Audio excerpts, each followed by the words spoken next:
प्रस्तुतकर्ता पतंजलि योग के साथ रिसर्च एवं एविडेंस बेस्ड आयुर्वेदिक औषधियाँ। प्रायोजक पतंजलि दंत कांति, दांतों के लिए सर्वश्रेष्ठ आयुर्वेदिक टूथपेस्ट और पतंजलि केश कांति एडवांस, नए बाल उगाए, बालों को झड़ने व असमय सफेद होने से बचाए। अमेरिकी फेड के मिनट्स में महंगाई बढ़ने की जताई गई आशंका, जरूरत पड़ी तो बढ़ानी पड़ सकती है ब्याज दरें। ब्याज दरें बढ़ने के डर से दिन के निचले स्तर पर लुढ़के अमेरिकी बाजार। डाउ दिन की ऊंचाई से 370 अंक फिसलकर 180 अंक नीचे बंद, तो नास्डैक 156 अंक टूटकर 1.5 महीने के निचले स्तर पर पहुंचा। अमेरिका में 10 साल की बॉन्ड यील्ड उछलकर 16 साल की ऊंचाई पर 4.25% के ऊपर पहुंची, तो डॉलर इंडेक्स लगातार छठे दिन तेजी के साथ 2 महीने की ऊंचाई पर 103.5 के करीब। गिफ्ट निफ्टी 65 अंक गिरकर 19,400 के पास। डाउ फ्यूचर सपाट, निकाय में 400 अंकों की बड़ी गिरावट। सोना लगातार 8वें दिन गिर के साथ 5 महीने के निचले स्तर पर $1890 के पास, तो चांदी 5वें दिन फिसलकर $22.5 के पास। कच्चा तेल 2% गिरकर $83 के पास। भारतीय बैंकों की ग्रोथ पर बड़ा फिच का भरोसा, कहा प्री कोविड स्तर के मुकाबले ज्यादा मजबूत बैलेंस शीट के साथ एनपीए 10 साल में सबसे कम।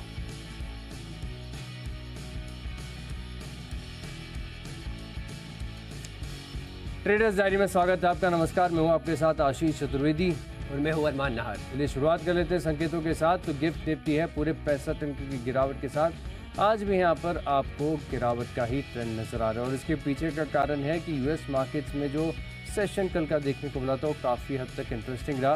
कारण ये है कि फेड के जो मिनट्स आए हैं, समरी आई है जो जुलाई में बैठक हुई थी फेड की तरफ से, उसके जो मिनट्स आए हैं इसमें कहा गया कि महंगाई की चिंता अभी तक गई नहीं है। इनफैक्ट महंगाई की चिंता उन्हें थोड़ी सा और सता रही है, जिसके चलते बताया जा रहा है कि हो सकता है कि यहाँ पर जो है दरों में जो है बढ़ोतरी यहाँ पर आपको देखने को मिले। और इसी के चलते अगर आप देखें तो काफ़ी ज़्यादा गिरावट के साथ दिन के निचले स्तर के करीब यूएस के मार्केट्स में क्लोजिंग देखने को मिली। और ख़ास बात ये भी है कि यूएस के मार्केट्स का अगर आप हीट मैप देखें तो चारों तरफ आपको गिरावट का ही रुझान देखने को मिला। एक आध स्टॉक ऐसे थे जहाँ पर थोड़ी बहुत रिकवरी देखने को मिली, लेकिन ज़्यादातर स्टॉक जो है गिरावट के साथ ही बंद हुए। अन्य मार्केट्स की बात की जाए तो यूरोप में अगर आप देखें तो कुछ खास पॉजिटिव संकेत वहाँ से आपको देखने को नहीं मिल रहे हैं। एशिया बाजार की बात की जाए तो वहाँ पर भी अगर आप देखें तो थोड़ी सी चिंता का ही कारण नज़र आ रहा है। हैंग सेंग इंडेक्स की बात करते हैं तो वहाँ पर जनवरी के हाई से लेके अब तक करीब 20% की गिरावट आपको देखने को मिल रही है। तो ऑफिशियली बेयर मार्केट में जो है एंट्री कर ली है हैंग सेंग इंडेक्स ने। ओवरऑल अगर आप देखें तो संकेत काफ़ी हद तक गिरावट के साथ ही इंडिकेशन दे रहे हैं हमें, और गिफ्ट निफ्टी भी बिल्कुल इसी चीज़ को दर्शा रहा है। 65 अंकों की गिरावट यहाँ पर आपको देखने को मिल रही है। लेकिन कल के सत्र का एक्शन आप इग्नोर नहीं कर सकते, क्योंकि कल भी लगभग ऐसे ही संकेत थे, गिरावट के साथ ही ओपनिंग हुई थी, लेकिन दिन के दौरान रिकवरी का प्रयास था। एक चीज़ साफ है, अरमान की ट्रेंड हम देख रहे हैं कि धीरे धीरे मार्केट्स नीचे आ रहे हैं, लेकिन अच्छी बात ये भी है कि जब ज़्यादा गैप डाउन ओपनिंग होती है तो वहाँ से रिकवरी का भी ट्रेंड आपको बढ़िया देखने को मिलता है। इनफैक्ट कल का आप चार्ट देखिए, निफ्टी बैंक आपकी स्क्रीन पर हो रहा है फ्लैश, कहाँ खोले थे और कहाँ क्लोजिंग देखने को मिली, आप सीधे तौर पर रिकवरी देख सकते हैं। सिमिलरली निफ्टी का भी जो चार्ट है आपकी स्क्रीन पर लेकर आते हैं, यहाँ पर भी अगर आप देखें तो इनफैक्ट हरे निशान में यहाँ पर आपको क्लोजिंग देखने को मिली थी। जब खोले थे तब लगा नहीं था कि इतनी तेज़ रिकवरी का आपको ट्रेंड देखने को मिला था, लेकिन बड़े गैप के बाद लोगों को खरीदारी करने का कंफर्ट आ रहा है। अब एक और ट्रिकी चीज़ ये भी है कि आज है गुरुवार और गुरुवार को होती है एक्सपायरी। ऐसे में मार्केट्स में काफ़ी उतार चढ़ाव आपको देखने को मिल सकता है। अब वो जो लो हैंगिंग फ्रूट्स थे आपके पास नतीजों वाले, वो तो हो गए हैं ख़त्म। अब आपको बड़ी मेहनत करनी पड़ती है 20 स्टॉक्स निकालने के लिए, तो इस मेहनत की कर लेते हैं शुरुआत। पहले बताइए कैश की कैटेगरी का स्टॉक।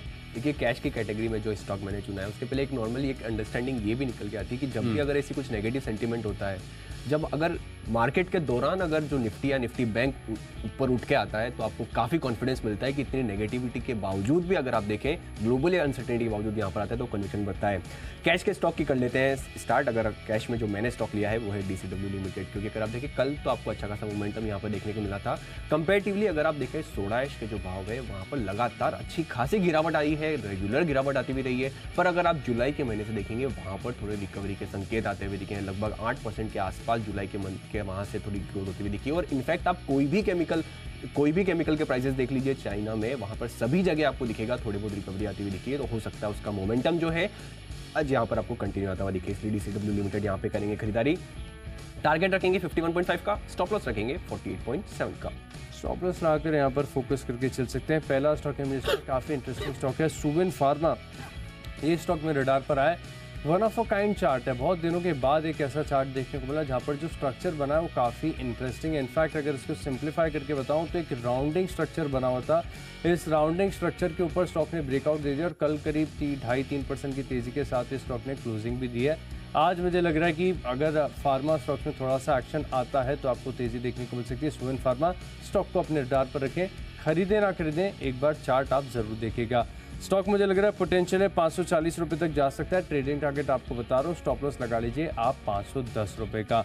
बढ़ते हैं अगली कैटेगरी की ओर जो कि है फ्यूचर्स की। तो फ्यूचर्स के माध्यम से बिकवाली करनी है आपको सिप्ला में। सिप्ला पर खबर आ रही है कि इनकी पाताल गंगा यूनिट जो है, यूनिट नंबर 2, यहाँ पर इनकी जो मैन्युफैक्चरिंग प्रैक्टिसेस है इसके ऊपर FDA ने सवाल उठाया और इसके चलते अगर आप देखें तो दिसंबर 2023 में 10 दिनों के सस्पेंशन का आदेश भी मिला है।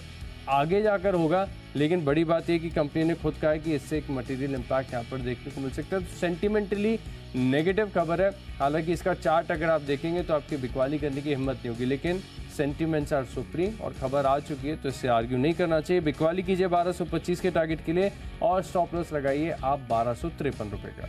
देखिए फ्यूचर्स कैटेगरी में जो मैंने स्टॉक लिया है वो है PVR आइनॉक्स, क्योंकि एक तो वो रिकॉर्ड जो टिकट्स हैं वो तो आते हुए दिखे थे खबर अगर आप देखें, पर यहाँ पर आप देखें सभी ब्रोकरेजेस हाउस जो है वो भी काफ़ी बुलिश आते हुए दिखे। इसमें आप इलारा की बात करें, उन्होंने अपग्रेड कराया और अपग्रेड करके जो अंडर परफॉर्म था उसको आउट परफॉर्म कर दिया है और टारगेट जो बढ़ा के कर दिया है, 1500 का टारगेट था उसको बढ़ा के लगभग 2050 का टारगेट कर दिया। इतना बड़ा टारगेट लगभग वो बढ़ाते हुए दिखे हैं। उसके हिसाब से हो सकता है कि यहाँ पर आज जो है आपको कंपैरेटिवली अच्छा मूवमेंट आता हुआ दिखे, इसलिए PVR आइनॉक्स में करेंगे खरीदारी। टारगेट रखेंगे 1765 का और स्टॉप लॉस रखेंगे 1695 का। ऑप्शंस के हिसाब से जो स्टॉक मैंने चुना है वो है SBI। सबसे पहले बता दूंगा कॉल ऑप्शन आपको बाय करना है 565 का जो आपको मिल रहा है 10.35 पे। टारगेट रखना है 14.5 का, स्टॉप लॉस रखेंगे 8.5 का। क्यों? क्योंकि अगर आप देखें फिच ने क्या कहा है, फिच ने कहा है कि भारतीय बैंकों के पास अगर आप रिस्क के अगेंस्ट देखें तो उनके पास पर्याप्त कैपिटल जो बफर है। उसी के साथ साथ कोविड के बाद से अगर आप देखें जब वो रिस्क कम होती हुई दिखी, उसके बाद से अब जो ऑपरेशनल एनवायरनमेंट है वो काफ़ी बेहतर होता हुआ दिखा है। जहाँ पे आपको ये खबरें निकलते हुए आ रही है जहाँ पर कभी वो कहीं दूसरी कंट्रीज़ में या फिर दूसरे बैंक्स के ऊपर, जहाँ पर कहीं कहीं दूसरी ब्रोकरेजेस के भी आउटलुक जो है वहाँ पर थोड़े डगमगा रहे हैं। यहाँ पर हमारी बैंकिंग स्पेस के लिए उनका ये अगर कमेंट आता हुआ दिखता है तो ये काफ़ी जो है आपको हो सकता है कि सपोर्ट देता है और इसके चलते हो सकता है आपको मोमेंटम आता हुआ दिखे, इसलिए SBI का कॉल ऑप्शन करेंगे यहाँ पर बाय।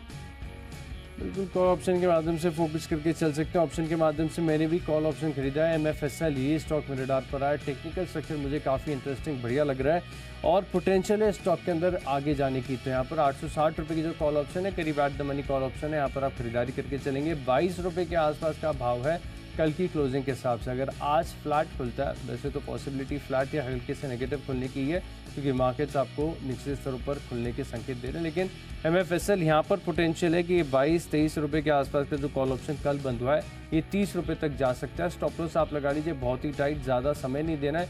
18 रुपये के आसपास का आप स्टॉप लॉस लगा कर चल सकते हैं या फिर आप अपनी रिस्क एपेटाइट कैलकुलेट करें और उसके हिसाब से एक स्टॉप लॉस चूज़ करें। मैं 18 रुपये आपको बता रहा हूँ, यहाँ पर 30 रुपये तक जाने की क्षमता है। खरीदारी आप यहाँ पर करके चल सकते हैं। तो चलिए अरमान बताइए। देखिए टेक्निकली जो स्टॉक मुझे पसंद आ रहा है वो है गोदरेज कंज्यूमर। आप यहाँ पर अगर आप ओवरऑल अगर आप कुछ समय का चार्ट देखें तो यहाँ पर अच्छा खासा आपको जो है मोमेंटम आपको दिख रहा है, अच्छी खासी जो है गेंस यहाँ पर आपको दिख रही है, एक अच्छा खासा रनअप जो है यहाँ पर आता हुआ दिख रहा है। चार्ट में अगर आप देखें लोअर हाइज जो है वहाँ पर और लोअर लोज जो है वो बनते हुए दिख रहे हैं। वहाँ पर अगर आप देखें जो जिस हिसाब से जो मोमेंटम आता हुआ दिखा है वो कंटिन्यूसली अच्छा आता हुआ दिखा है। कल के सत्र में भी अगर आप देखें वहाँ पर अगर आप देखें तो यहाँ पर अच्छा खासा मोमेंटम आता हुआ दिखा है और जिस तरफ से आप लगातार जो मोमेंटम चल रहा है वो अच्छा खासा चल रहा है, इसलिए गोदरेज कंज्यूमर में जो है वहाँ पर करेंगे खरीदारी। टारगेट रखेंगे 1075 का और स्टॉप लॉस रखेंगे 1010 का। स्टॉप लॉस लगाकर यहाँ पर फोकस करके चल सकते हैं। टेक्निकली देखिए, मुझे छोटे बैंक जो हैं वो काफ़ी पसंद आ रहे हैं। इनफैक्ट मैंने कल आपको बताया था कि इंडियन ओवरसीज़ बैंक है, सेंट्रल बैंक है, JNK बैंक है, सभी में अगर आप देखें तो 3 से 6% की बढ़िया तेज़ी देखने को मिली थी। आज एक और बैंकिंग स्टॉक रडार पर है, वो है धनलक्ष्मी बैंक। सिर्फ और सिर्फ टेक्निकल चार्ट देखेगा और कुछ नहीं देखना है स्टॉक के अंदर, खरीदारी करनी है। स्ट्रक्चर काफ़ी बढ़िया है, कल भी ब्रेकआउट अटेम्प्ट किया था, ऑफ आइज हो गया था, लेकिन क्लोजिंग काफ़ी बढ़िया देखने को मिली है। धीरे धीरे ऊपर की तरफ ही बढ़ेगा, तो कंफर्ट है तो आज खरीदारी कर लीजिए, नहीं तो वॉच लिस्ट में ऐड कर लीजिए। जिस दिन थोड़ा सा सस्ता, थोड़ी सी गिरावट पर मिले, यहाँ पर खरीदारी करके चल सकते हैं, क्योंकि स्ट्रक्चर ऐसा है कि बहुत जल्दी नेगेट होने वाला नहीं है। पोटेंशियल काफ़ी ज़्यादा नज़र आती है, तो 24 रुपये 75 पैसे, 25 रुपये के आसपास का जो टारगेट है आप ध्यान में रख के स्टॉक में खरीदारी करके चल सकते हैं। सस्ता सा स्टॉक है, स्टॉप लॉस लगा लीजिए आप 23 रुपये 20 पैसे का। अब बढ़ते हैं फंडा पिक की ओर। तो फंडा पिक के लिहाज से अगर आप देखें तो मुझे समझ में आ रहा है TCS। इसके पीछे का कारण ये है कि मैं आपको शो की शुरुआत में बता रहा था कि बाजार जो है गैप डाउन ओपनिंग तो दे रहा है, लेकिन उसके बाद रिकवरी का भी ट्रेंड काफ़ी साफ है। अब ऐसे में जहां पर अगर आप देखें तो नास्डैक में लगातार गिरावट आपको देखने को मिल रही है। US मार्केट से संकेत पिछले पूरे एक हफ्ते में एक चीज़ भी अच्छी खबर वहां से देखने को नहीं मिली थी, लेकिन इसके बाद भी कल अगर IT स्टॉक्स में खरीदारी हुई है तो कुछ न कुछ तो इसमें ज़रूर हो रहा है। हो सकता है कि जो घरेलू फंड्स हैं इनका इंटरेस्ट IT स्टॉक्स में दोबारा लौट रहा है। हालांकि निफ्टी IT का चार्ट भी अगर आप देखेंगे तो बहुत बढ़िया है।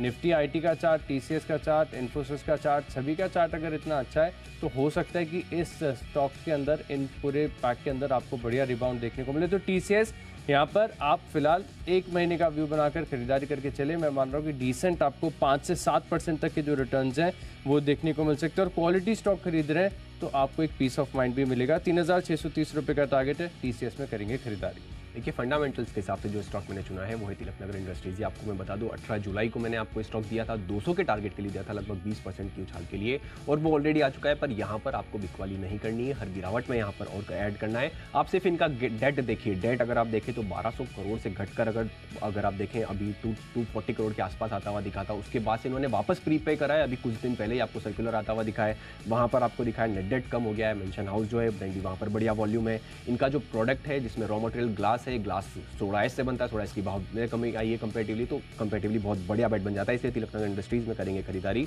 टारगेट रखेंगे 255 का और एक ड्यूरेशन रखेंगे 1 साल का। इन्वेस्टमेंट के हिसाब से जो स्टॉक मैंने चुना है वो है CDSL, क्योंकि अगर आप देखें लगातार SIP का इन्फ्लोज देख लीजिए, या फिर लगातार जो डीमेट अकाउंट्स में ग्रोथ लगातार आती भी जा रही है, एक्टिव डीमेट अकाउंट जिस हिसाब से ग्रो होते हुए जा रहे हैं, उस हिसाब से ये स्टोरी हमेशा एक के लिए एक लॉन्ग टर्म बेट बन जाता है। तो हर कोई गिरावट जब भी आए तो यहाँ पर आपको इसमें खरीदारी करनी है। इसे CDSL को करेंगे बाय, ड्यूरेशन रखेंगे 1 साल का और टारगेट रखेंगे 1400 का।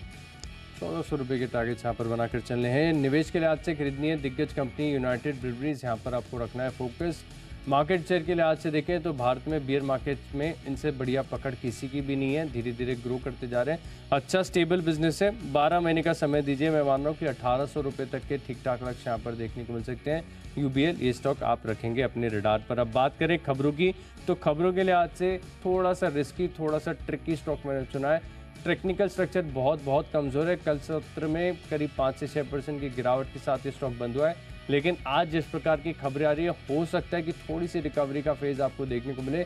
लेकिन मैं फिर से बता रहा हूँ कि ट्रिकी है, रिस्की है, स्टॉप लॉस सिस्टम में होना काफ़ी ज़्यादा ज़रूरी है।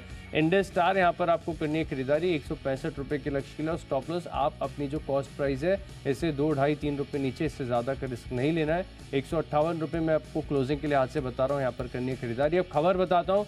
खबर दरअसल ये आ रही है कि वोडाफोन आइडिया जो है अपने वेंडर्स को अक्टूबर यानी Q3 से पेमेंट करना शुरू कर सकता है, तो इसके चलते एक यहाँ पर सेंटिमेंटल इम्पैक्ट आपको देखने को मिलेगा। तो 165 के टारगेट के लिए ट्रिकी है, रिस्की है, इंडस स्टार रखें अपने रडार पर। ये खबरों के हिसाब से जो स्टॉक मैंने चुना है वो है ऑरबिंदो फार्मा, क्योंकि यहाँ पर खबर आती हुई दिखी कंपनी ने HIV ट्रिपल कॉम्बिनेशन प्रोडक्ट जो है वो लॉन्च किया है, जिसमें लो और मिडिल इनकम देशों से HIV से जो पीड़ित बच्चे हैं उनके लिए जो है प्रोडक्ट लॉन्च करते हुए दिखे। तो इस खबर के चलते हो सकता है कि यहाँ पर ये जो प्रोडक्ट लॉन्च हुआ है उसके चलते यहाँ पर आपको मोमेंटम आता हुआ दिखे। इसलिए ऑरबिंदो फार्मा में कैश की बात कर रहा हूँ, वहाँ पर करेंगे खरीदारी।